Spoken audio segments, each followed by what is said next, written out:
자, 74페이지 봅니다. 차고. 요런 똑같습니다. 자, 요거 한번 읽어볼까요? 의사와 표시가 일치하지 않고 그러한 불일치를 표의자가 모르고 하면 그걸 뭐란다? 착오다. 그러니까 현실과 실질이 다르다는 걸 표의자가 알고 있다, 모르고 있다? 모르고 있다. 그래도 관계없습니다. 현실과 실질이 다르다. 표의자가 모르고 있으면 착오인데 착오가 되면 지소입니까? 지소 가능입니까? 지소 가능이죠. 지소 가능이라는 것은 지소할 수도 있고 못할 수도 있는 거예요. 그래서 지소를 하기 위해서는 또 다른 요건이 필요하더라. 그것이 두 가지입니다. 그 첫 번째가 그 착오가 그 법률 행위에서 중요 부분에 해당이 되고 그 다음에 중대한 과실이 없어야 됩니다. 요 두 가지 요건을 갖추면 착오를 이유로 취소할 수 있다. 그럼 입증을 누가 해야 되느냐 봅시다. 가장 대표적인 판례를 봅니다. 갑이 토지를 을이 공장을 지으려고 샀어. 3월 1일 날 매매 계약을 체결하고 대금 1억을 지급하고 5월 1일 날 등기를 넘겨받은 다음에 공장 허가 신청을 내니까 불허가처분이 떨어졌다. 그 땅은 공장은 지어도 농사는 지어도 공장 못 짓는 된 거예요. 자, 을이 뭐에 빠진 거예요? 착오에 빠진 거죠. 이 땅은 실제로는 공장을 지어 못 지어. 실제로는 공장을 못 짓는데 을은 뭐야? 공장을 지을 수 있는 걸로 잘못 알고 산 거 아니야. 그러니까 실질은 실질은 공장을 못 짓는데 현실적으로 공장을 지을 수 있는 걸로 잘못 알고 샀죠. 그러한 사실을 나도 모르고 산 거예요. 그러니까 그건 우리가 착오다. 그럼 을의 입장에서는 땅이 필요하다, 필요 없다. 땅이 필요 없게 돼 있죠. 그래서 값을 찾아갔겠죠. 가서 미안하지만 공장을 못 짓게 되었으니까 요 계약을 좀 취소하면 안 되겠냐 부탁을 했겠죠. 근데 갑이 부탁을 떨어져 안 떨어져? 갑은 지소를 하고 싶어 안 하고 싶어? 돈이 급해서 땅을 팔았으니까 지소를 안 하고 싶겠죠. 지소를 하면 돈을 돌려줘야 되니까. 그래서 두 사람 사이에서 이해관계 충돌이 발생했어. 갑은 지소를 안 하고 싶고 을은 지소를 하고 싶고 이해관계 충돌이 발생했는데 상대방이 말을 안 듣는 거예요. 그럼 어떻게 하지? 결국 우리가 공부를 하는 목적이 요가 아이가 소송하려고 공부하는 거거든. 말 안 듣으면 소송이지 뭐. 그래서 갑이 소송을 제기해서 뭐라고 주장할까? 판사님, 요 매매계약에서 공장을 못 짓는 그 사실은 중요 부분의 착오입니다. 중요한 사실입니다. 라고 주장하겠죠. 그럼 자기가 주장한 건 자기가 뭐요? 항상 소송에서 내가 주장한 내가 입증해야 되겠죠? 내 주장이 옳다는 걸 입증해야지. 그래서 무엇을 입증하면 되냐면 세 가지를 입증해야 됩니다. 그 첫 번째가 주관적 중요성, 그 다음이 객관적 중요성, 그 다음이 경제적 불이익. 취소를 하지 않으면 나에게는 경제적 불이익이 있다. 세 가지 입증해야 돼. 주관적인 것은 내 입장에서 볼 때 공장을 못 짓는 걸 알았다면 그 땅을 샀다 안 샀다? 안 샀을 정도로 그 매매 계약에서 공장을 못 짓는 그 사실은 중요하다. 객관적인 무슨 말이야? 다른 일반인의 입장에서 볼 때 공장을 못 짓는 걸 알았다면 샀다 안 샀다? 안 샀다. 그러니까 공장을 못 짓는 그 사실이 내가 봐도 중요하고 남이 봐도 중요하고 그리고 공장을 못 짓면 나는 경제적 불이익이 있어 없어? 경제적 불이익도 있다. 요 세 가지를 입증하면 돼. 입증을 하면 을은 그 계약을 막을 수 있다? 취소할 수 있는 거예요. 입증을 했네. 그럼 갑은 가만히 있으면 어떻게 될까? 이제 취소를 당하겠죠. 근데 당하고 싶어? 안 당하고 싶죠? 그럼 어떻게 해야 돼? 취소를 막아야 될 거 아니야. 그럼 취소를 막고 싶으면 상대방이 을에게 중요 부분의 착오가 있다 할지라도 을이 매매 계약을 맺는 과정에서 중대한 과실이 있다 라고 주장하고 따라서 나는 취소 못 해줍니다. 이렇게 나오겠죠. 그럼 중대한 과실이 있다는 것은 갑이 입증했으니까 갑이 주장했으니까 갑이 입증을 하는 거예요. 그래서 입증을 하면 갑이 소송에 이겼으니까 갑이 원하는 대로 취소를 막을 수 있는 거고 입증을 못하면 갑이 소송에 졌으니까 그때는 취소를 당하는 거고 취소를 당하면 어떻게 될까? 취소를 당하면 이제 3월 1일로 소급해서 이 계약이 무효가 되니까 주기 전에 줄 필요 없고 이미 준 것은 어떻게 이 등기 돌려받고 돈 돌려받고 서로 돌려주면 되겠죠. 부당이득 반환의 문제가 발생한다. 요 가지가 이제 착오로 인한 취소 요건의 기본 구조가 이렇단 말이지. 자, 입증 책임에 대해서 한번 봅시다. 중요 부분의 착오는 누가 입증한다? 을의 이름이 누구예요? 소를 제기했으니까 원고. 이거 우리가 소송법을 배우는 게 아니기 때문에 통상적으로 원고라는 말보다는 표의자 이렇게 많이 씁니다. 표의자가 무슨 말이에요? 의사를 표시한 사람, 지소의 의사를 표시한 사람. 표의자. 또 이 사람이 뭔 사람이에요? 착오에 빠진 사람이죠. 착오자. 또 계약을 맺고 싶어, 깨고 싶어. 이 사람 깨고 싶은 사람이죠. 지소하려는 자. 법률 관계를 주장한다, 부정한다. 계약을 깬단 말이나 법률 관계를 부정한단 말이나 같은 말이죠. 관계를 깨고 싶다 이 말 아니냐. 지고 내고 관계를. 그러니까 이 효력을 부인하는 자, 뭐 이렇게 해도 관계없고. 어떻게 물어봐도 이 을을 표현하는 방법이 다양해야 됩니다. 어떻게 물어볼지 모르니까. 그 다음에 중대한 과실은 누가 입증하지? 갑의 이름이 뭐고? 소를 제기당했으니까 피고 이래야 되죠. 근데 피고란 말 잘 안 씁니다. 상대방 이런 말 많이 써요. 상대방. 소를 제기당한 상대방. 또 이 사람 지소를 하고 싶어, 깨고 싶어? 하고 싶어, 안 하고 싶어? 지소를 안 하고 싶죠. 지소를 막으려는 자. 그리고 법률관계의 유효를 주장하는 자. 뭐 이렇게 그 자가 중대한 과실에 대한 입증 책임을 진다. 그리고 이제 거의 끝나고 나면 중요 부분의 차원에 어떤 것이 있고 중대한 과실에 어떤 것이 있고 이제 판례를 이제 쭉 붙이면 됩니다. 그러면 이제 착오에 대한 구조가 될 거예요. 구조 파악을 먼저 하시고 이제 봅니다.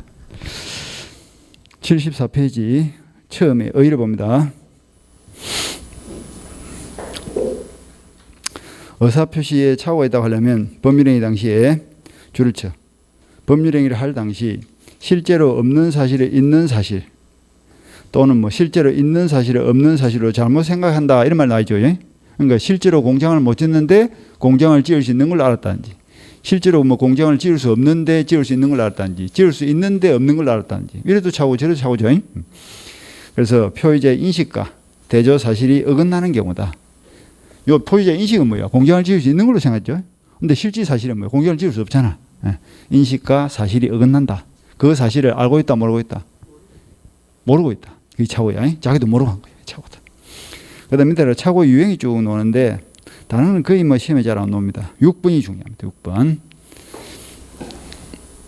항상 공부를 할 때는 중요한 것부터 먼저 보는 거야. 중요한 것부터. 사람이 밥을 먹으면 그 사람의 상태를 알 수 있다. 그지? 밥 먹을 때는 좀 상태가 잘 안 보이는데 반찬이 막 나올 거 아니야. 그럼 어느 밥상에 가더라도 핵심 메뉴가 있다고. 핵심. 불고기 집에 갔다 이러면 김치가 핵심이야, 불고기가 핵심이야. 불고기가 핵심이야. 삼겹살을 먹으러 왔다 이러면 깍두기가 핵심이다, 삼겹살이 핵심이다. 삼겹살이 핵심입니다. 그러면 먹는 모양을 보니까 옆에 있는 막 주변을 먹는 사람이 있어. 우리가 벤죽을 올린다 이렇게 표현하죠. 깍두기만 열심히 먹고 고구마를 까먹고 땅콩이나 까먹고 앉아있다. 횟집에 가서 땅콩 까먹고 있는 사람이 그런 사람이야. 땅콩 까먹으면 맛있다 이러고. 해가 핵심인데 그런 사람들은 공부 잘해 못해. 성격상으로 공부를 못하는 사람이요. 공부를 잘하는 사람은 뭐예요? 바로 들어갑니다.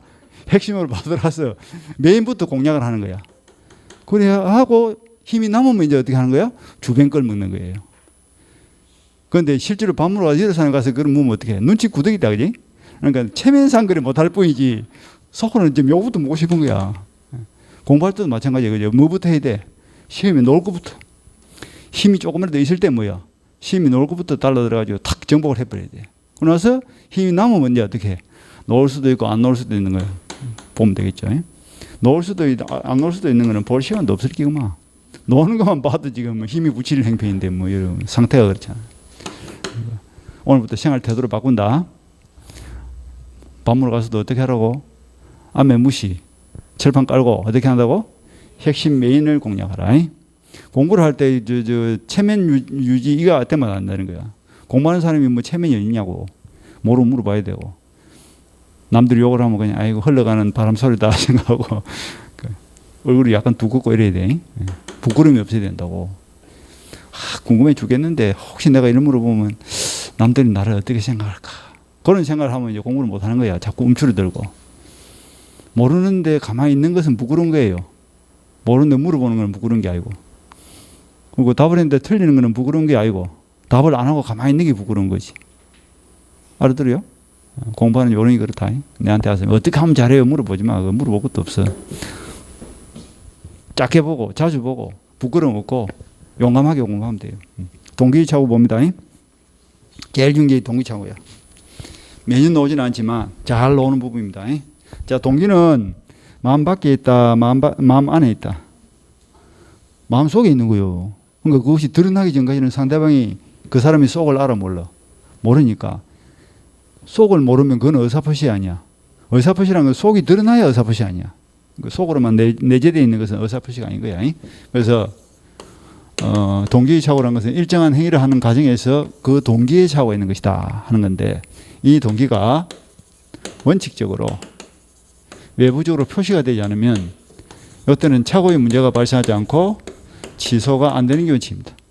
착오가 되려고 하면 제대로 됐든 잘못됐든 무슨 의사가 바깥으로 드러나야 돼. 의사도 있고 표시도 있어야 착오의 문제가 발생. 그런데 그 사실을 내가 모르는 거지. 그게 착오인데, 동기는 의사는 있는데 표시가 없죠. 그럼 이 의사표시 자체가 성립이 안 되기 때문에 착오라는 것도 성립될 수가 없는 거예요. 착오도 일종의 의사표시잖아. 그런데 예외적으로 그 동기가 표시가 되어가지고 이것이 계약의 내용으로 인정이 되면 그때는 일반적인 계약 내용에 착오가 있는 것과 동등하게 취급을 했어.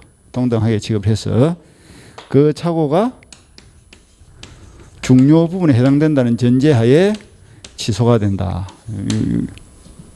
항상 시험은 예외가 중요합니다. 그러니까 원칙을 잘 알고 그다음에 예외를 열심히 봐야 되겠죠. 원칙을 무시하면 안 되는 거야. 원칙을 알아야 그다음에 예외를 알 수 있으니까. 그리고는 기초 판례를 한 개 볼까요? 소문을 듣지 하니까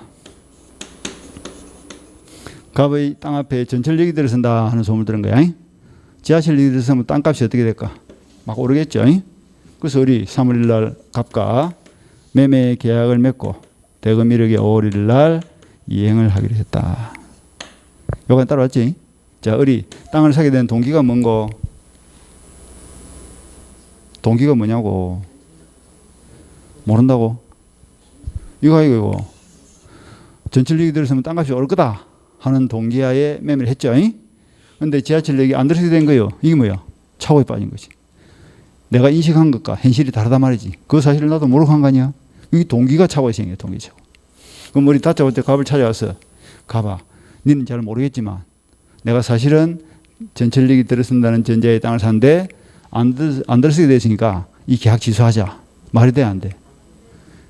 그럼 갑이 뭐가 되냐고. 갑이 쏘면 어떻게 알아? 그래서 원칙은 취소가 안 되는 거예요. 그런데 계약을 맺는 과정에서 그 동기를 표시한 거예요. 여기 들어선다는데 1억에 파시겠습니까? 내 동기가 드러난 거예요. 그럼 갑도 가격을 정할 때 전철역이 들어선다는 전제하에 가격을 정했겠죠. 그쯤 되면 전철역이 들어선다는 그 사실이 계약의 내용으로 흡수가 된 거죠. 흡수가 됐는데 안 들어서게 되면 이거는 계약 내용 자체에 이제 착오가 있는 거예요. 따라서 그 착오가 중요 부분에 해당되면 뭐 할 수 있다? 취소할 수 있다. 그리고 계약을 맺는 과정에서 동기가 표시되면 족하지 그 동기를 계약의 내용으로 삼을 것을 쌍방이 합의까지는 할 필요가 있다 없다? 합의까지는 할 필요 없어. 요까지 예외요. 그 다음에 이제 특수한 동기 착오가 있어. 나중에 보면 유발된 동기 착오 이런 게 있어요. 이 유발된 동기 착오는 우리가 이순한테 공부 좀 하고 나서 내가 이야기를 할 건데 이 표시 여부를 불문하고 언제나 취소할 수 있습니다. 특별한 거 있죠. 그래서 오늘은 이 두 개를 딱 봅니다. 동기 착오. 자, 봅시다. 전철역이 생길 것이라 오신하고서 토지를 매수한 경우처럼 법률 행위를 하게 된 동기의 착오가 있는 것이다. 줄을 칩니다. 동기의 착오가 법률 행위의 중요 부분의 착오로 되려면 줄치고 중요 부분의 착오가 된단 말이 무슨 말입니까? 취소를 할 수 있다 이 말이죠. 취소를 하려면 하는 같은 의미 아이가. 중요 착오가 있으면 취소할 수 있다. 취소를 하려면 그 동기를 줄쳐 그 동기를 땅의 의사표시 내용으로 삼을 것 상대에 대해서 표시하고 줄치고 표시하고 그 다음에 해석상 줄쳐 법률행위 내용으로 되어 있다고 인정 줄치고 내용으로 있다고 인정되면 충분하지. 그 밑에 줄 동기를 계약의 내용으로 삼기는 합의까지 이루어질 필요는 없다. 그 다음에 그 밑에 줄 그렇다 할지라도 그 동기는 어느 정도는 되어야 될까? 중요 부분에 관한 그것은 돼야 되겠죠. 요 가지 뭔가 이거 표시가 되어서 계약의 내용으로 편입되면 착오가 되고, 착오가 되더라도 그것이 뭐야? 무조건 취소되는 게 아니죠. 착오가 되더라도 그게 뭐가 돼야 돼? 중요 부분이 돼야 취소할 거 아니야. 그러니까 중요 부분으로 인정돼야 취소할 수 있다 이런 뜻이야. 그 다음 밑에 그 니은에 보니까 유발된 동의 착오 있죠. 그거는 공부 좀 더 나서 보시면 되고. 그 다음 내려서 큰 타이틀 이번에 착오의 취소 요건 줄치고, 자 넘어갑시다. 넘어서 양가로 1번. 법률의 내용에 뭐가 있어야 된다? 중요 부분에 착오가 있을 것 줄치고. 요가 온 거예요. 착오로 인한 취소가 대해서는 중요 부분에 착오가 있어야 되고, 중대한 것이 없어야 되고, 둘 중에 지금 한 개, 중요 착오로 봅니다. 중요 부분의 착오가 인정되기 위해서는 세 가지를 입증이 돼야 돼. 그래서 중요 착오의 의 줄치고, 착오가 없었더라면 표의자가 주관적 요건 동함치고 그러한 의사표시를 하지 않았을 정도로 중요 부분에 관한 것이라고, 일반인도 객관적 요건 동함치고 표의자 입장에서 있었더라면 의사표시를 하지 않았을 정도로 인정되어야 된다. 그 다음에 한 개 빠진 것이 뭐냐면 경제적 불이익이란 말이 빠진 거예요. 그리고 경제적 불이익도 있어야 됩니다. 중요 부분에 인정되기 위해서는 경제적 불이익이 있어야지, 아무런 경제적 이익 불이익이 없다면 요거는 소의 이익이 없기 때문에 소장을 제출하더라도 이는 각하예요. 기각이 아니고 이 본안 판결에 들어가지도 않습니다. 소송을 제기할 때는 항상 그 소송을 함으로써 얻을 이익이 있어야 돼. 아무 이익이 없는 소송은 소장을 받아주지도 않는다 이렇게 하면 시겠다. 그죠? 각하한단 말이 안 받아준다 이런 뜻이거든. 그래서 세 가지 요건. 그럼 여기서 공장을 못 짓는 그 사실이 주관적인 무슨 말입니까? 표의자. 내가 봐도 중요하고, 일반적 요 일반인은 뭐예요? 객관적이죠. 남이 봐도 중요하고, 그리고 공장을 못 지으면 경제적 불이익이다. 즉 취소를 하지 않으면 경제적 불이익이 있다. 그럼 뒤집으면 취소를 함으로써 얻을 경제적 이익이 있다 없다? 봐라. 취소를 안 하면 경제적 불이익이 있단 말이나 취소를 하면 경제적 이익이 있단 말이나 같은 말 아니야. 그런 걸 잘해야지 점수가 나오는데, 이 말을 갖다 이렇게 한번 따라가다가 여기 거꾸로 가버리면 또 못 따라가고 이러면 안 돼. 그러니까 앞으로 가고 뒤로 가고 잘해야지. 자동차를 운전하듯이 공부를 해야 되는데 오토바이 타듯이 하면 안 된다. 오토바이는 앞으로만 가지 뒤로 갈 줄 모르잖아. 돌아갈 줄 알았다. 또. 응? 취소를 하지 않으면 경제적 불이익이 있다 하는 말이나 취소를 하면 경제적 이익이 있단 말이나 같은 말이야 다른 말이야? 같은 말 아니야. 그러니까 표현을 좀 바꿔보면 또 틀리는 사람들이 많다니까. 그게 뭐야? 이해를 못하고 있는 거야. 이해를. 공부를 할 때 이해를 해야 되는데 대충 그냥 끄죽만 애우고 있으니까 그런 거야. 지가 애우고 있는 표현이 안 나오면 그냥 틀리는 사람들이 많지. 이것도 마찬가지요. 어를 갖다가 주구장창 그냥 표의자로 말고 있는 거야. 근데 시험에 가니까 표의자 말이 안 보여. 그냥 효과를 부인하는 자 이렇게 나왔단 말이지. 하더라도 따라가야 되는데 이걸 못 따라간단 말이지. 공부를 이렇게 단순하게 한 거야. 그러니까 다양하게 해야 되는데. 응? 다양하게. 경제적 불이익이 있으면 상대방도 경제적 불이익이 생길 수 있잖아요. 똑같다니까. 중요 부분은 을의 입장에서 보는 거야. 을의 입장에서 볼 때 취소를 하지 않으면 경제적 불이익이 있다. 갑은 취소를 하지 않으면 경제적 이익이 있죠. 갑은 아무 불이익이 없잖아. 취소를 하지 않으면 불이익을 당하는 사람이 누구예요? 을이죠. 을이 공장을 질러 당하는 사람인데 공장을 못 짓는데 을은 불이익이지만 갑은 불이익이 없지. 갑은 취소를 안 하면 이익이지. 지가 원하는 대로 결과가 발생하니까. 그런 거 아니야. 둘 다 불이익이 있는 게 아니고. 자, 다시 봅니다. 넘어가고. 내려가고.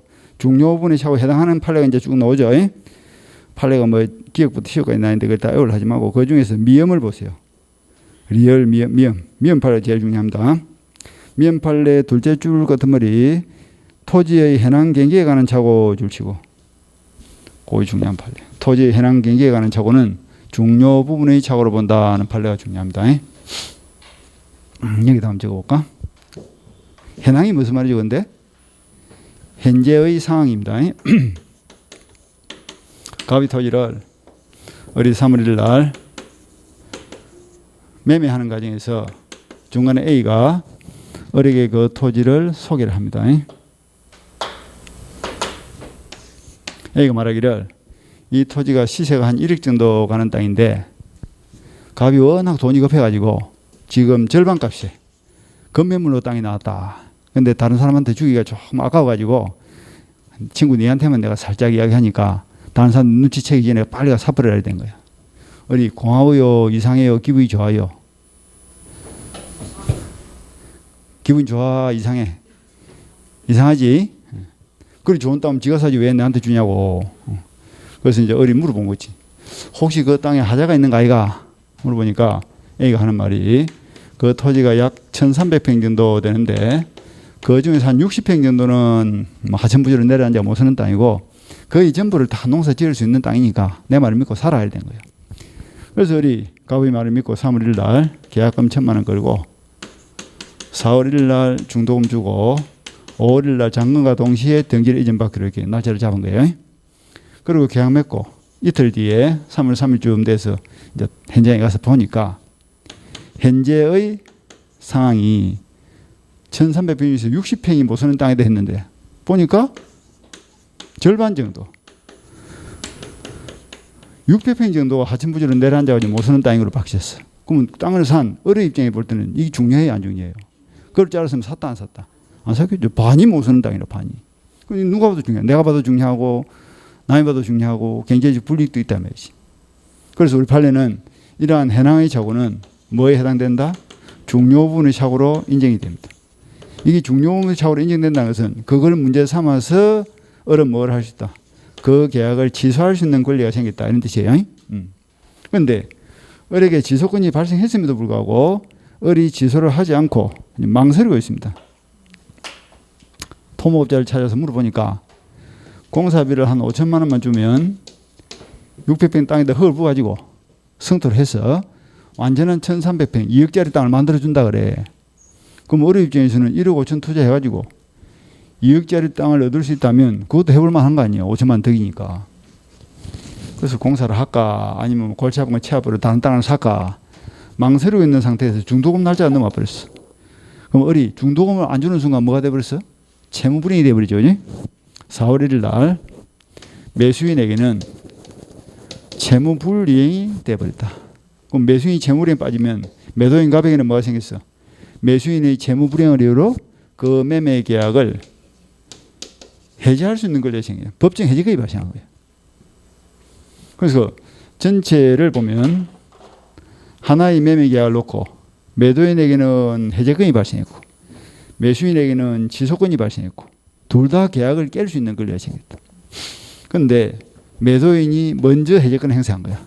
그럼 이 계약이 어떻게 될까? 3월 1일로 소급해서 무효가 되겠죠. 무효가 되어버리면 매수인들은 채무불이익을 한 매수인들은 이 계약금 1000만 원 돌려받아 몰수당해. 계약금 몰수당하는 거예요. 지가 잘못했으니까. 그리고 위약벌 특약을 맺었다면 어른 별도로 또 손해배상을 해줘야 되는 문제가 생길 수 있다고. 그러니까 어리 약간 억울한 면이 있죠. 뭐가 억울해요? 만약에 을이 먼저 취소를 했다면 어떻게 될까? 을이 먼저 지소권을 행사했더라면 소급해서 계약이 무효되고 계약금 1000만 원 어떻게 해? 부당이득으로 반환 청구를 할 수 있잖아. 근데 돌려받을 수 있는 계약금을 갑이 먼저 해지하는 바람에 못 돌려받게 됐다고. 억울하죠. 그러니까 어리 법원에다가 내도 지소권이 있으니까 취소할 수 있는 권리를 인정해 주세요. 소를 제기한 거예요. 하니까 과거의 판례는 이미 이 계약은 해제를 통해서 무효가 돼버렸고 무효인 계약은 취소가 돼야 안 돼.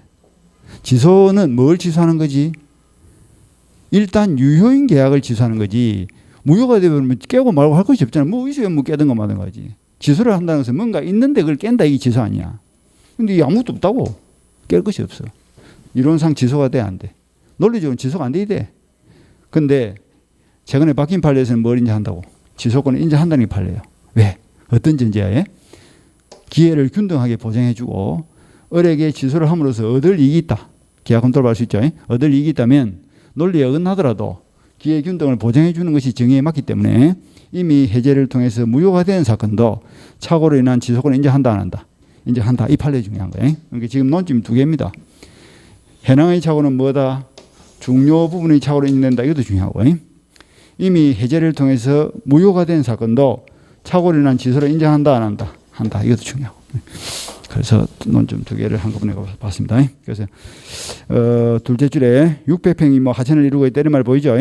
그런 경우에는 현행 경기에 관한 착오로서 매매 계약의 중요 부분에 대한 착오이다가 이 줄치고, 그 다음에 어디를 넘어가서 보냐 하면 80페이지를 한번 봅시다. 80페이지를 넘어가서 저 밑에 양가로 3번을 보세요. 양가로 3번 그게 이제 시험에서 많이 나오는 판례야. 중요한 판례야. 벌써 그 답으로만 5번이나 나왔던 중요한 판례인데 이게 답으로만. 얼마나 중요하니까 답으로만 나오는 거예요. 답으로. 착오와 해제 줄치고. 그리고는 저 이야기를 머릿속에 엮어 봅니다. 저 이야기를. 자, 매도인이 매매 계약을 적법한 해제한 후라도 줄치고. 아까 지금 매수인이 뭘 한 거예요? 중도금 안 줬죠? 그럼 매수인이 중도금 미지급을 이유로 매도인이 매매 계약을 지금 해제한 거야. 그럼 매수인으로서는 불이익을 면하기 위하여 무슨 불이익을 면한다고? 계약금을 못 돌려받는 그 불이익을 면하기 위해서 착오를 이유로 한 지소권을 행사하여 위 매매 계약 전체를 무효로 돌리게 할 수 있다. 줄을 쫙 쳤죠. 간단히 줄이 무슨 말이고, 해제가 된 계약도 논리에 어긋나지만 취소할 수 있다 이런 논리야. 아주 중요한 판례입니다. 챙기시고. 그 다음에 앞으로 다시 돌아옵니다. 77페이지. 저 위에 올라가서 중요 부분의 차이가 아닌 경우, 그래서 기억 판례 둘째 줄을 봅니다. 이건 이제 이 판례는 이런 거야. 가령 예를 들면 이런 거야. 토지를 1000평을 샀는데 청약을 해보니까 999평 8호비더라. 뭐가 부족해요? 0.2평이 부족하죠. 그죠? 그러니까 1000평의 매매 계약에서 0.2평이 부족한 것은 중요 부분의 착오로 볼까? 0.2평 부족하면 또 하나 산 사람이 내 용도대로 사용하는데 지장이 있어 없어? 크게 지장 없습니다. 1000평에서 0.2평 한 평도 아닌 거야. 그 정도는 뭐 부족해도 관계없다. 그래서 줄쳐 둘째 줄에 0.2평에 해당하는 지분이 근소하게 부족한 경우 하는 말 보이죠? 예? 그 정도 근소한 차이라면 이거는 중요 부분 착오로 보지 않습니다. 따라서 취소한다 뭐 한다. 취소 못하고 어렵게 맺은 계약이니까 이거 갖고 취소하지 마라. 그럼 어떻게 갖고 0.2평 값을 깎아주세요 하든지, 이미 돈을 줘버렸다면 0.2평 값을 계산해서 돌려받으면 되겠죠. 예? 그래서 계약을 깨지 마라 이런 뜻이야. 그래서 혹시 이제 문제에서 지적의 현저한 차이다 이러면 어떻게 될까? 그건 중요해요 안 중요해요? 그건 중요 차이로 보는 거야. 근소한 차이다. 그건 중요 차이로 안 보는 거야. 그냥 판례 뉘앙스를 잘 보고 답을 찾으시면 돼. 다 외울 수는 없고. 그 다음 내려서 동그라미 4번 내려갑니다. 입증 책임. 중요 부분의 착오는 누가 입증해야 됩니까? 첫째 줄. 의사표시를 취소하는 자. 다른 말로 고치면 표의자. 지금 77페이지 중간에 그 동그라미 4번 보고 있어요. 입증 책임. 취소하는 자, 표의자, 또 착오자. 그 사람이 중요 부분의 착오라는 입증해야 됩니다. 그래서 그 셋째 줄에 뭐 만약 그 착오가 없었더라면 의사표시를 하지 않았을 것이라는 점을 증명해야 된다. 이렇게 나왔죠. 그 다음에 이제 중대한 과실이 없을 것 줄치고, 없을 것에 동그라미 치고, 여기서 많이 틀려. 있을 것이라면 틀립니다. 다시 봐. 착오가 이후로 취소가 되려고 하면 뭐가 필요하다?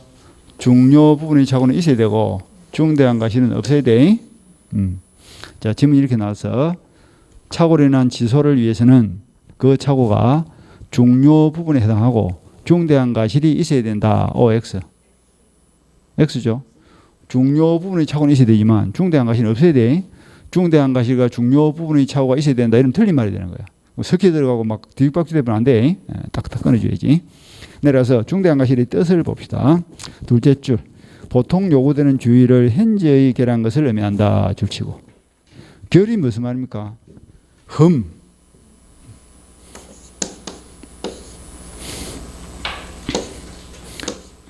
우리가 이제 통상적으로 흠결 이렇게 많이 씁니다. 흠결 쓰는데 이게 이제 일본 말이다. 흠이 있다. 결했다. 뭔가 결여되어 있다 이 말이죠. 결여되어 있다. 흠결이 있다 이런 뜻입니다. 흠결. 그래서 주의를 현저하게 결했다. 주의 업무를 다 하지 못했다. 그까지만 일단 보시고. 그러니까 신중했다. 엄청 덤벙댔다. 엄청 덤벙댔다 이렇게 생각하면 돼. 술이 만땅으로 취했다. 운전하면 돼, 안 돼? 안 되는데 운전하다 사람을 치면 그게 중대한 과실이지. 휘발유 탱크 옆에서 담배 피우면 돼, 안 돼? 안 돼. 그런데 피우다가 불이 나버렸다. 그러면 중대한 과실이죠. 조금만 주의를 하면 되는 걸 그걸 부주의해가지고 사건이 터진 거죠. 그 다음 내려서 중대한 과실이 인정되는 판례가 나와 있죠. 기억 판례 제일 밑에. 기업 판례 요 판례입니다. 요 공장 판례죠. 공장을 지으려고 땅을 사는 사람은 매매를 하기 전에 미리 알아봐야 돼, 안 알아봐야 돼?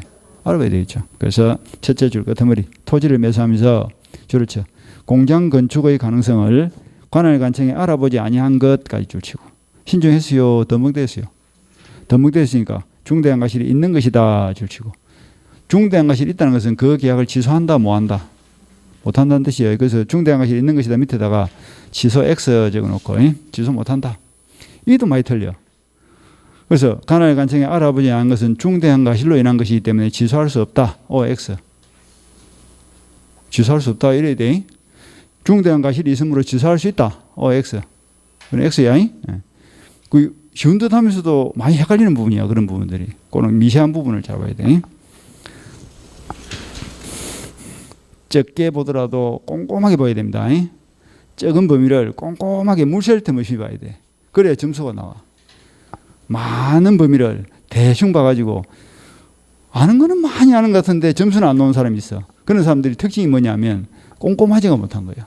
막 구멍이 숭숭 뚫렸어. 그래서 표현만 약간 바꿔버리면 딴 데를 새버리고 시험장 가면 꼭 5개 중에서 2개는 3개는 골라내는데 2개가 남고 그런 사람들이 특징이 꼼꼼하지 못한 사람들이에요. 정확하게 알아야 되는데 그래야지 답을 빨리빨리 찾고 시간 내에 문제를 풀 수 있다. 넘어가고 입증 책임 봅니다. 동그라미 4번에 입증 책임. 자, 표의자는 중대한 과실이 있다는 사실에 대한 입증 책임은 상대방 책이 줄치고 부담한다 줄치고. 자, 상대방을 다른 말로 고쳐보세요. 상대방 취소를 막으려는 자, 또 법률관계에 유효를 주장하는 자. 그 다르게 표현하니까 또 뭐요? 법률행위 유효를 주장하는 자 입증 책임을 부담한다 이렇게 돼 있죠. 같은 말이에요. 상대방이나 유효를 주장하는 자는. 그다음에 이제 입증을 했네. 그래서 중요분이 차고 있고 중대한 과실이 없다는 것을 입증이 되면 이제 그 계약은 뭐가 됩니까? 취소를 할 수 있겠죠. 그지? 그래서 취소를 하면 양가 1번 어떤 효과가 발생한다? 소급적으로 무효가 된다. 줄치고. 소급에서 무효가 되니까 이행지이라면 이행할 필요 없고 이행을 했다면 어떻게 될까? 부당이득 반환하면 되겠죠. 그까지 보시고. 그 다음에 삼자에 대한 효력 줄치고. 자, 지금 우리가 취소를 한다면 이 착오로 인한 취소는 절대야 상대야? 비통착사 상대 아닙니까? 그러니까 반드시 뭐가 따라가? 공식. 선의 삼자에게는 대항하지 못한다. 꼭 따라가죠. 예? 그런 건 뭐 공부할 필요도 없다. 이제 똑같은 이야기니까. 그 다음에 넘어서 손해배상 책임 여부. 이것도 많이 적혀 있는데 가장 간단하게 보는 방법이 이거야.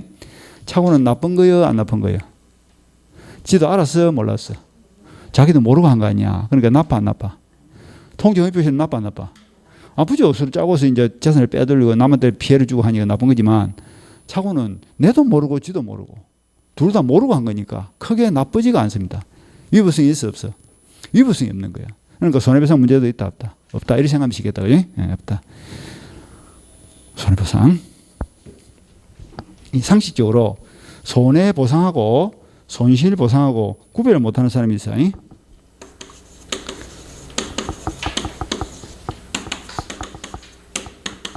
이 두 개를 구별해야 돼요. 배상하고 보상은 의미가 다른 거예요. 배상은 뭡니까? 위법성에 대한 이 벌칙이에요. 배상은. 보상은 뭡니까? 은혜이익 차원에서 이 베푸는 거예요. 보상은 의미가 다른 겁니다.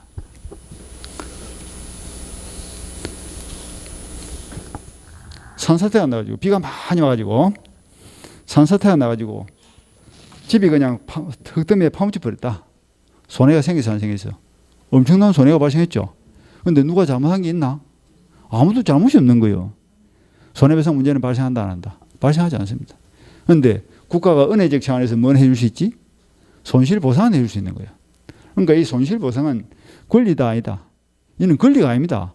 은혜적 차원에서 주니까 받는 사람은 반사적으로 이익을 보는 거지 주세요 할 수 있는 청구권 없는 거예요. 국가에서 산더미에 묻혔다 해서 손실보상을 안 해준다 해서 재판해가지고 보상해 주세요 할 수 있나? 그건 안 되거든. 그런데 홍수가 막 난 거야. 홍수가 나가지고 저번에 여름처럼 비가 많이 와가지고 홍수가 나가지고 제방이 터져가지고 막 논을 쓸고 가버리고 막 집도 물에 잠겨가지고 막 가전제품이 다 망가져 버렸다. 그런데 원인을 분석해 보니까 공무원들이 하청 가지를 잘못한 거예요. 재반 관리를 잘못하고 이 수문 조절을 잘못하고 이게 이제 위법이 드러난 거죠. 그때는 손실보상이야 손해배상이야. 그건 국가가 배상을 해야 됩니다. 그거는. 국가가 잘못했으니까. 안 주면 뭐예요? 소송을 해서도 이 받아갈 수 있는 거예요. 이 권리가 있는 거예요. 권리가 있어. 그런데 이 손해배상은 크게 나누면 두 가지밖에 없어. 내하고 상대방하고 무슨 계약관계에 있는데 저쪽에서 계약을 위반하는 바람에 내가 손해가 발생했다. 그게 뭐예요? 채무불이행이요. 채무불이행으로 손해배상할 수 있고 내하고 저 사람은 아무 관계 없어.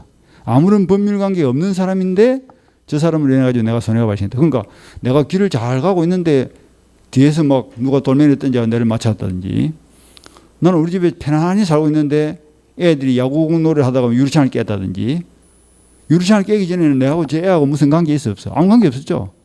아무 관계 없는 사람 사이에서 손해가 발생한 거야. 그게 뭐지? 여기 불법행위야. 불법행위.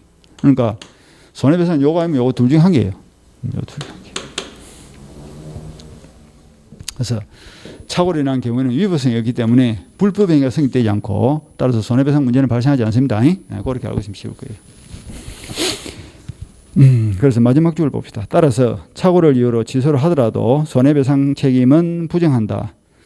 손해배상 책임을 부정한다. 그 위에 바로 보니까 위법하다고 할 수 없다 하는 말 보이죠? 거기다 같이 연결시켜 놓으면 되겠대. 위법성이 없기 때문에 불법행위가 성립되지 않고 따라서 손해배상 문제는 발생하지 않습니다. 그렇게. 그 다음에 적용 범위는 나중에 외우는 거니까 지금 볼 필요 없고요. 그 다음에 넘어가시고 사기강박 한번 봅시다. 82페이지 넘어가서 82페이지는 별 볼 것이 없고 83페이지부터 사기만 보시면 돼요. 사기를 한번 봅시다. 사기가 뭔고?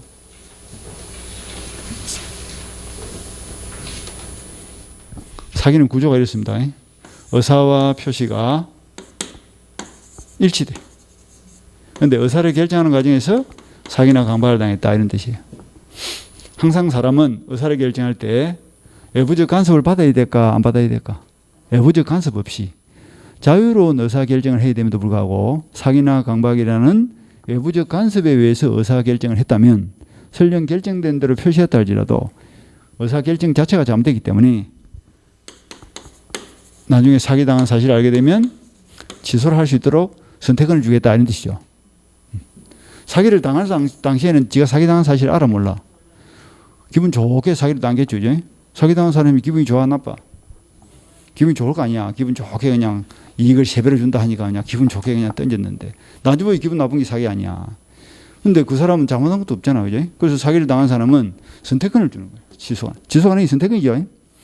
사기를 당했다 할지라도 사기를 당한 사실을 알고 난 뒤에 가만 보니까 그 계약이 마음에 들 수도 있는 거 아닙니까? 사기를 당했지만 그때는 뭐예요? 이 추인을 통해서 유효로 인정할 수도 있고 사기당한 사실을 알고 나서 보니까 기분도 나쁠 뿐만 아니라 손해도 있는 거예요. 그럼 사기당한 계약을 어떻게 하고 취소하고 싶죠? 그럼 취소할 수도 있고 선택을 할 수 있다.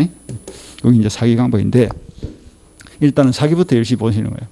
강박은 난주 공부 좀 더 나서 보면 됩니다. 구조는 똑같아요. 그럼 사기에는 어떤 것이냐? 크게 나누면 두 종류가 있어요. 상대방 사기가 있고 제3자 사기가 있습니다. 상대방 사기는 거의 시험에 안 나옵니다. 간단한 거예요. 내하고 상대방하고 계약을 맺는 과정에서 상대방이 나한테 사기를 쳤어. 사기를 당할 당시에는 내가 알아서 몰랐어. 모르고 기분 좋았겠죠. 근데 그 뒤에 알게 된 거예요. 그럼 사기를 친 상대방을 보호할 필요가 있나? 없지. 그럼 나는 어떻게 하면 되지? 그냥 언제나 취소를 하면 됩니다. 내가 선이든 악이든 따져 안 따져. 그런 거 따질 필요 없어요. 언제나 취소해요. 보호를 할 필요가 없거든. 근데 제3자 사기. 요거는 이제 따져봐야 돼. 제3자가 사기를 치고 상대방이 있는 경우하고 상대방이 없는 경우를 나눠가지고 상대방이 없는 경우에는 보호 대상이 없기 때문에 사기를 친 사람하고 사기를 당한 사람은 두 사람밖에 없어. 따라서 이때는 언제나 취소. 이것도 뭐 시험에 거의 나오지 않습니다. 그 다음에 상대방이 있는 경우에는 이 상대방을 보호해야 되기 때문에 원칙은 취소가 안 됩니다. 그런데 예외적으로 상대방이 사기 사실을 알았거나 또는 알 수 있었다는 것이 증명이 되면 이때는 뭐라 할 수 있다? 취소가 된다. 그럼 시험은 뭐가 중요하냐? 3자 사기가 중요하고 상대방이 있는이 중요하고 그 중에서도 예외가 중요합니다. 이 부분을 집중적으로 보는 거예요. 알았거나 알 수 있었을 경우에는 지수할 수 있다. 요건 이제 맨날 물어볼 거예요. 그럼 이제 3자 사기 구조를 한번 보면 이렇습니다. 예, 가장 대표적인 판례가 이런 거예요. 갑이 3천만 원 정도 가는 아주 명품 시계를 가지고 있는데 A가 그 시계를 먹고 싶어. 그래서 갑에게 접근해서 기망을 합니다. 내가 시계를 전문적으로 감정하는 사람인데 구경 좀 합시다. 시계를 보여주니까 요거는 잘 만들어진 가짜로서 한 30만 원 정도의 가치가 되겠습니다. 이렇게 거짓말 한 거야. 갑이 이제 사기를 당한 겁니다. 사기를 당했다는 말하지 3천만 원짜리 시계를 착각을 해서 30만 원으로 오인을 하게 됐다. 착오에 빠진 거예요. 그러고 있는 와중에 우연히 어리 와서 제안을 하기를 내가 100만 원을 줄 테니까 시계를 팔아라. 청약을 했다. 그럼 청약을 받은 갑은 지금 이제 시계를 30으로 알고 있는 상태에서 100을 준다니까 팔까 안 팔까? 팔았겠죠. 그래서 승낙의 의사표시를 해서 3월 1일 날 매매 계약을 체결하고 100만 원 받고 시계를 넘겼어. 근데 한 2달 지났고 5월 1일쯤 됐는데 갑이 사기당한 사실을 알게 된 거예요. 그럼 어떻게 하고 싶어 갑은? 이제 갑이 사기당한 사실을 알게 됐다니까 어떻게 하고 싶어? 이 계약을 취소하고 싶죠. 근데 가만 보니까 사기를 누가 쳤지? 지금 주인공이 누구여서? 주인공 갑이야? 주인공을 놓치면 안 된다. 사기친 놈을 또 주인공을 잡아가지고 또 따라다니면 안 된다. 주인공을 탁 잡고 그 꽁무니에 따라다니면서 이제 시각을 탁 봐야 된다니까. 이 주인공의 시각에서. 그러니까 갑의 시각에서 사기를 친 사람은 누구요? A죠. 근데 갑하고 계약 맺은 사람은 을이죠. 을. 그러니까 을은 나쁜 사람이 안 나쁜 사람이요?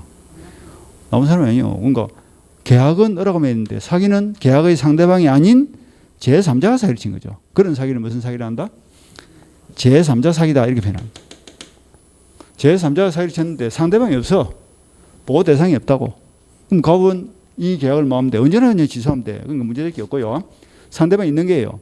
그럼 사기는 A가 치고 갑은 상대방 을하고 계약을 맺었는데 상대방 을은 나빠요 안 나빠요? 이 사람 나쁜 사람이 아니죠. 복이 많은 사람이지. 그러니까 이 행운을 보호해야 되기 때문에 요 계약은 원칙은 지소가 안 되는 거예요. 원칙. 지소가 안 되는데 갑은 뭐 하고 싶어?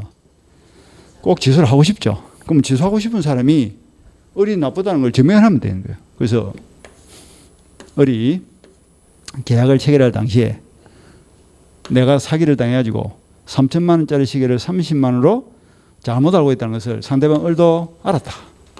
또는 알 수 있다 하는 것을 취소를 하고 싶은 누가? 갑이 입증을 해야 돼. 입증을 해내면 을도 뭐예요? 남의 불행을 악용한 사람으로서 보호할 가치가 없고 그 계약을 뭐 할 수 있다? 취소할 수 있다. 이제 3자 사기 구조가 이런 거야. 알았거나 알 수 있었을 경우에는 뭐 할 수 있다? 취소할 수 있죠. 알았거나 알 수 있었다 반대말이 뭔고? 반대말. 선의무과실이라면 되겠네. 몰랐고 모르는데 가실이 없다. 그때는 취소를 해요 못해요? 취소를 못한다 이러면 되지. 그러니까 우리가 문제를 읽다 보면 알았거나 알 수 있다는 말이 자주 나와. 그럼 항상 생각을 뭐라? 몰랐고 모르면 모르는데 가실이 없으면 선의무과실이죠. 그때는 취소 못한다 이렇게 반대로 생각할 수도 있어야 돼. 앞으로 가는 거 하면 안 돼. 뒤로 돌아올 줄 알아야 된다니까. 알았거나 알 수 있다 취소할 수 있다. 그럼 반대로 선의무과실 때는 취소할 수가 없다. 이렇게 선의무과실 때는 취소할 수 없다. 요까지가 3자를 위한 계약, 3자 사기의 기본 구조입니다. 그다음 여기서 이제 기망에 대해서 봅시다. 기망이 무슨 말인고? 우리 인문과정 할 때 노망 이야기 해줬잖아. 노망이 무슨 말이야? 노망이 묻고 물어봤다면 또 치매 이를 찾지 말고 개념을 물으면 개념을 이야기하고 비슷한 말을 물으면 비슷한 말을 이야기하고 물어본 대로 답을 했는데 자기들이 알고 있는 대로 답을 하는 거야. 물어보는 걸 답을 안 하고 내가 알고 있는 걸 답을 하는 거야. 노망이 뭐예요? 일단 늙어서 망했다고. 뭐가 망했다고? 정신이 망했다고. 정상적인 판단을 못한다. 늙어서 정상적인 판단을 못한다. 노망. 노자를 지 앞으로 기자 이어볼까? 요 기가 무슨 말이에요? 요 기가 이 사기칠 때 속인다 이 말이에요. 속인다. 그러니까 사람을 속여서 정상적인 판단을 흐리게 하는 거, 흐트러지게 하는 거. 이걸 기망이다. 근데 이 기망이 되기 위해서는 네 가지 요건이 필요하다. 네 가지 요건. 그 첫 번째가 뭐냐면 2단의 고의가 필요하다. 2단계의 고의가 있어야 됩니다. 고의가 뭔고? 우리가 이제 글을 읽을 평소에는 그냥 아무 생각 없이 살았는데 민법 책을 보니까 모르는 게 진짜 뭐 한 발짝 뛰면 또 모르고 한 발짝 뛰면 또 모르고 막 이래 막 그게 지뢰밭이야 그냥. 반성이 안 됩니까? 내가 세상을 이렇게 살았나 참 덧없이 살았구나 이런 생각이 들죠, 그죠? 그런 생각 안 들어. 아주 오래 살겠다 보니까 정신이 평안하게 오래 살겠다. 아무 걱정 없이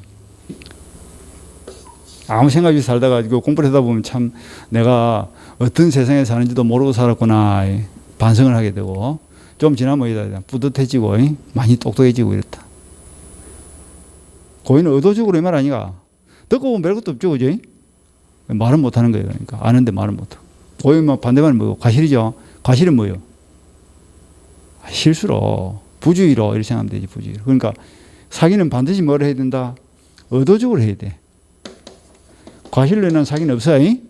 실수로 사기치는 건 없다고. 무조건 고의가 있어야 된다. 그런데 무슨 고의가 필요하다? 2단계의 고의가 있어야 돼. 단순한 고의는 사기가 아닙니다. 1단계 뭐냐? 기망을 해서 착오에 빠지게 하려는 고의가 1단계. 2단계는 착오를 통해서 의사표시를 하게 하려는 고의가 2단계. 그러니까 2단계의 고의가 있어야 돼. 그러니까 항상 사람을 속일 때는 속이고 말겠다. 그건 사기가 아닙니다. 저 사람을 속여가지고 그 다음 단계로 넘어가서 물건을 팔게 해야지. 물건을 사게 해야지. 권리를 포기하게 해야지. 무슨 이 의도가 있어야 된다. 이중적 의도가 있어야 된다. 그 다음에 기망행위. 자, 읽어보세요. 읽어봐라 했더니 또 기망행위 이렇게 읽지 말고 자, 속이는 행위 이렇게 읽으면 되겠지. 제한이 있어 없어? 제한이 없기 때문에 말로 속이든 글로 속이든 어떤 방식으로든 속이는 관계 없습니다. 심지어는 우리 판례는 부작위도 속이는 걸로 봅니다. 부작위. 이 부작위를 다른 말로 침묵이다라고 합니다. 원래 그 침묵은 의사표시가 아닌 거예요. 그런데 때에 따라서는 이 침묵, 즉 부작위도 속이는 의사표시로서 인정이 될 수 있다. 어떤 경우냐 하면 침묵은 가만히 있는 거야, 이거지. 그러니까 그 사람이 속 마음이 드러나 안 드러나? 그 사람이 속이 외부적으로 드러나지 않잖아요. 행동을 통해 드러나는 바가 없으니까 의사표시가 아니라고. 원칙은 의사표시가 아니라고. 그런데 갑이라는 아파트 분양회사에서 을이라는 소비자하고 아파트 분양 계약을 맺습니다. 이 사람은 분양자, 수분양자. 근데 분양 계약을 맺는 이 분양자 측에서는 아파트 분양 이후 한 3개월 이후에 그 아파트 인근에 쓰레기 매립장이 들어온다. 아니면 화장장이 들어온다. 이거는 아파트 값에 영향을 미쳐 안 미쳐? 좋은 방향으로 나쁜 방향으로? 나쁜 방향으로. 악조건이죠. 이런 경우에는 그런 악한 조건에 대해서는 분양자가 수분양자에게 알려줘야 돼. 고지 의무가 있다고. 그런데 분양계약을 맺는 과정에서 고지를 하지 않고 가만히 있는 거예요. 침묵. 이게 부작이야. 뭔가를 해야 될 사람이 하지 않고 가만히 있는 거예요. 그 상태에서 분양계약을 맺고 소비자가 입주를 했는데 화장장이 들어왔단 말이지. 그렇다면 이 계약은 사기가 있냐 없냐. 자, 알려줘야 되는데 안 알려주고 가만히 있는 것도 사기다 아니다. 그것도 속이는 거예요. 그러니까 소비자는 그 분양계약을 뭐 할 수 있다. 사기를 이유로 취소할 수 있다. 이런 논리가 되겠죠. 그래서 속이는 방법은 제한이 없다. 그 다음 세 번째, 위법성. 여러분 거짓말 해 안 해?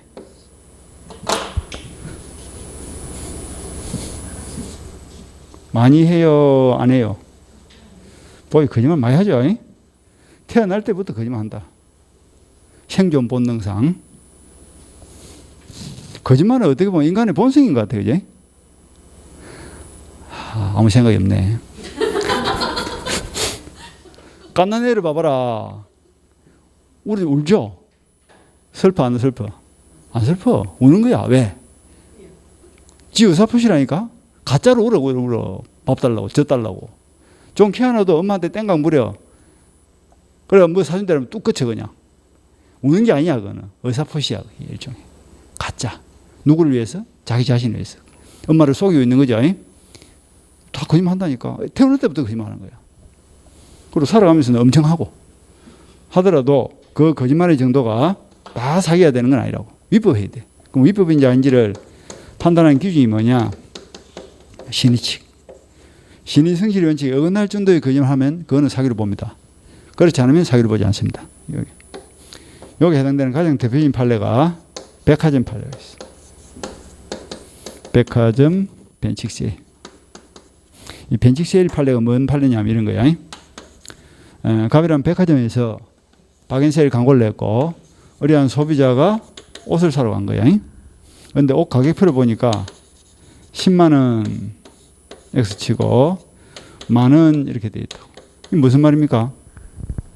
10만 원짜리 옷을 오늘은 만 원에 판다 이런 뜻이죠.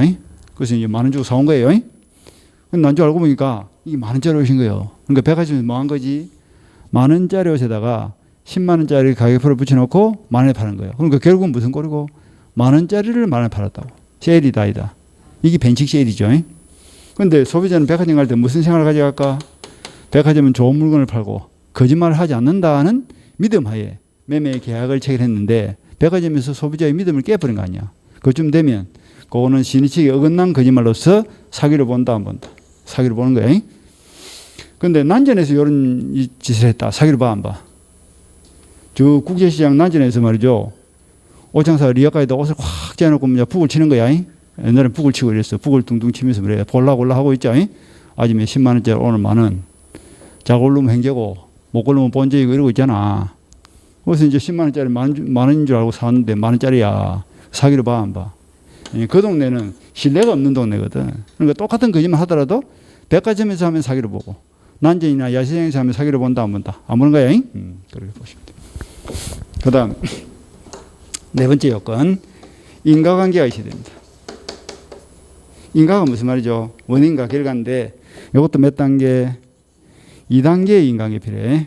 1단계가 뭐냐면 기망이 원인이 돼가지고 착오라는 결과가 발생했고 2단계는 착오가 원인이 돼가지고 계약을 맺게 된 결과가 발생했다. 결국 기망을 안 했더라면 계약을 안 맺을 것이 논리적 연관성이 있어야 된다 이런 뜻입니다. 기망을 했기 때문에 계약을 맺었다는 것이 논리적 연관성이 있어야 된다. 이게 인과관계가 있어야 된다. 그런데 이러한 인과관계는 주관, 객관 주관적 인과관계만으로도 족합니다. 그러니까 이런 거지. 갑이 을에게 5개 정도의 사기를 친 거야. 그럼 사기를 당한 을은 엄청나게 신중하고 그 바닥의 뭐 전문가라면 사기를 안 당할 수도 있는 거고, 5개 정도 사기를 당할 수도 있는 거고, 또 여러분처럼 팔랑귀는 어때요?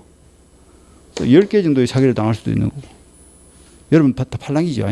다 아까 공짜 이런 거 하니까 다 좋아하잖아요. 이런 거.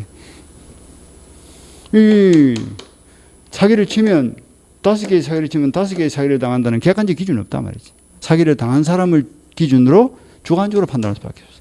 강박도 마찬가지요. 겁을 줬는데 간이 큰 사람은 겁을 안 먹을 수도 있고 간이 작은 사람은 겁을 엄청 먹을 수도 있고. 그러니까 이거는 객관적으로 판단하기 힘들어. 주관적 인과관계만으로도 족하다. 그래서 이 4가지 요건을 갖추고 그리고 그 사실을 상대방이 알았거나 알 수 있었다는 것이 입증이 되면 뭐 할 수 있다? 취소할 수 있다. 요 가지가 사기에 의한 의사표시 가정입니다. 여기까지 보시면 됩니다. 자, 책을 한번 봅시다. 83페이지. 의의를 봅니다. 83페이지 저 법률 요건 양가로 1번 사기에 의한 의사표시의 의의를 봅니다. 줄을 쳐. 사기에 의한 의사표시를 가로 묶고 타인의 기망행위로 말미암아 착오에 빠지게 된 결과 어떠한 의사표시를 하게 된 경우이므로까지 줄치고. 지금 요 가지를 읽은 거예요. 자, 봐봐. 타인의 기망행위로 착오에 빠졌고 그 착오에 빠진 상태에서 의사표시를 했다. 읽으면 돼. 1, 2, 3 요 3개를 연속해서 읽으면 사기 개념이 잡히겠죠. 개념 잡고 그 다음에 사기는 의사와 표시가 일치한다 불일치한다. 일치합니다.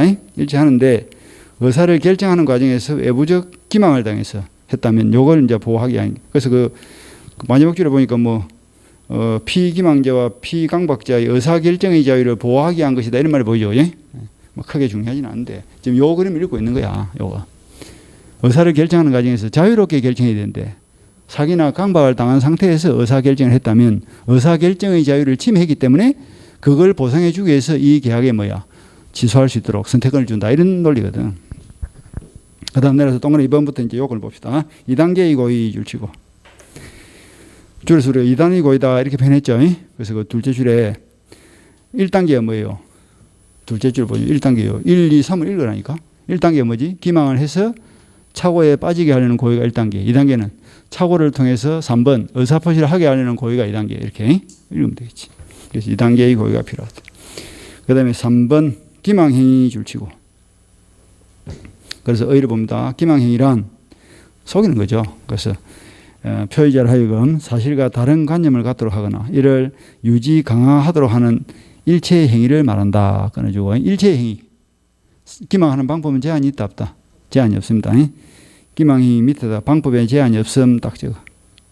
방법에 제한이 없기 때문에 말로 하든 글로 하든 적극적으로 하든 소극적으로 하든. 그리고 셋째 줄을 쳐.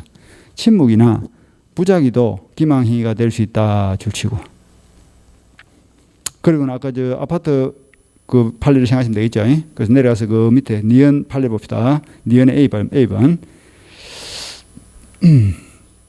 아파트 분양자는 인근에 대규모 공동묘지가 조성되어 예정지라면 분양 시에 그러한 사실을 알려야 될 신치사 의무를 부담한다. 이게 이제 호지 의무가 있는 거야. 그리고 밑에 판례도 아파트 분양자나 단지 인근에 쓰레기 매립장이 건설될 예정이라면 알려줘 안 알려줘? 알려줘야 될 뭐가 있다고? 고지 의무가 있는 겁니다. 그런데 그 고지 의무를 위반했다. 그게 뭐지? 부작이야. 뭔가를 해야 될 사람이 안 하고 가만히 있는 거예요. 그걸 말하고 부작이라고. 그것도 기망으로 본다 안 본다? 기망행위에 해당된다. 됐죠? 그 다음에 이제 올라가서 넘어가지 말고 다시 올라가서 동그라미 3번 타이틀 보고 위법 동그라미 치고 동그라미 3번에 지금 위법한 기망행위 돼 있죠? 그 위법한 끊어주고 기망행위 따로 보고 위법 따로 보고 따로 보라고. 요거 본 거야. 요거 봐서 2단의 고의가 있어야 되고 기망행위가 있어야 되고 그 다음 뭘 봐야 돼?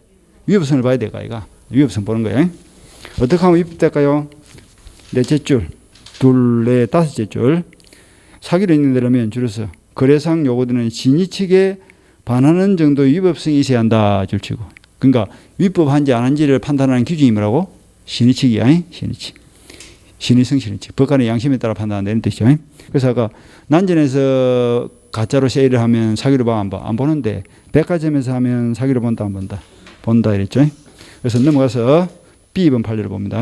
B번 판례가 위법성에 관련된 판례예요. 넘어가고 84페이지. 종전 판매가를 실제보다 높게 표시해 일반 할인 판매를 가장한 정상 판매를 기도한 경우와 같이 줄을 쳐. 그러니까 가격을 실제보다 높게 표시했다. 즉 만원짜리 옷에다가 얼마를 붙였다? 10만원짜리 가격표를 붙여놓고 만원에 팔았다 이 말이죠.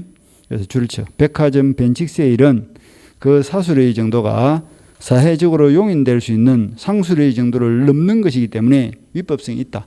위법성이 있다는 말은 사기로 본다 안 본다? 사기로 본다는 거예요. 사기로 본다. 그 보니까 표현 방식이 조금 특이하죠.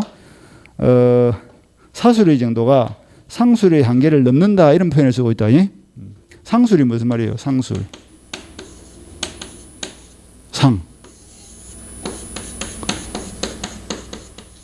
상술이라는 것은 장사하는 기술 이런 뜻이죠.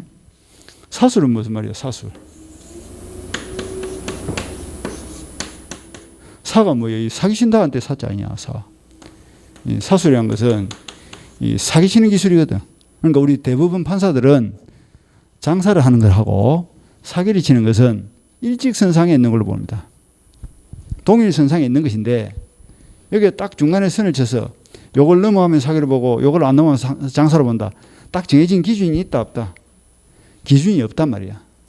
기준이 없기 때문에 위법한지 안 한지를 담당 판사가 양심껏 판단한다는 신식이란 말이 이 판사의 양심에 따라 판단한다는 뜻이다. 신식이란 말 자체가.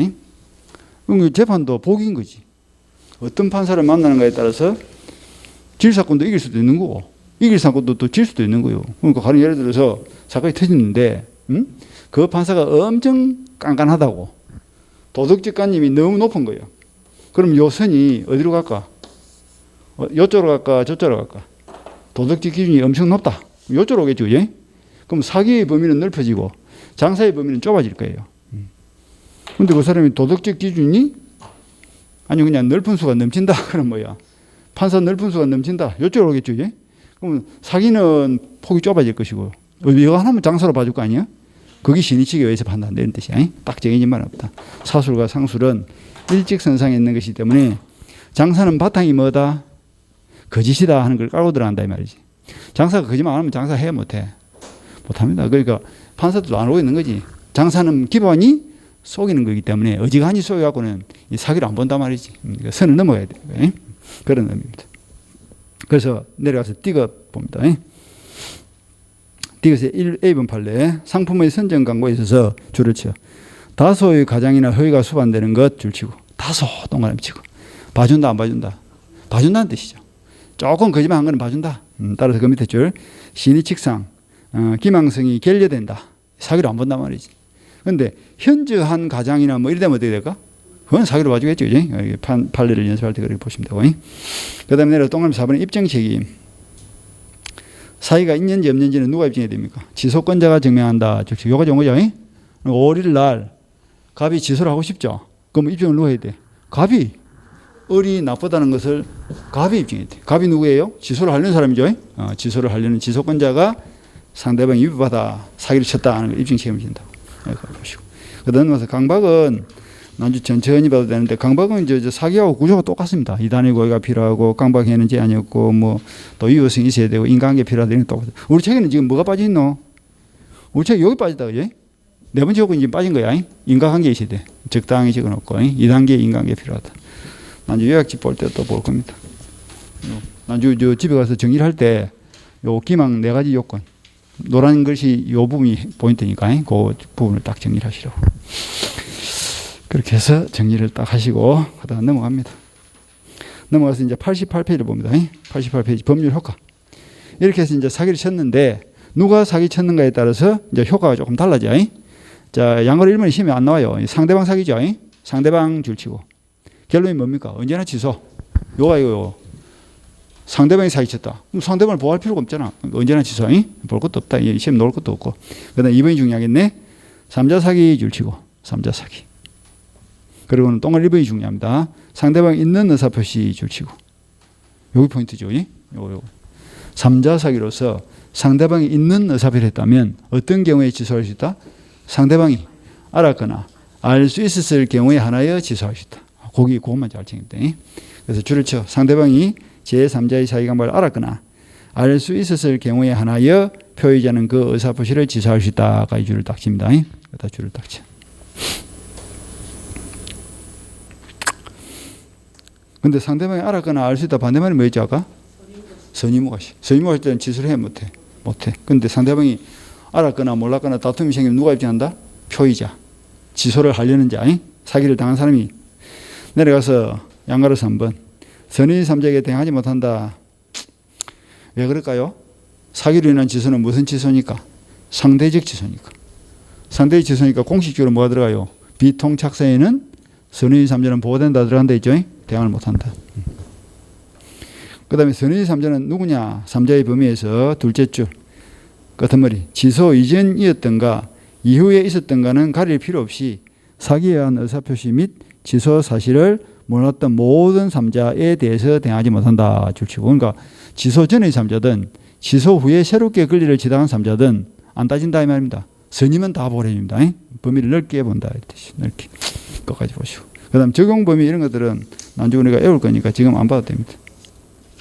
여기까지 보시고 그 다음 91페이지 의사표시 효력 발생 요거는 조금 쉬었다가 계속합시다.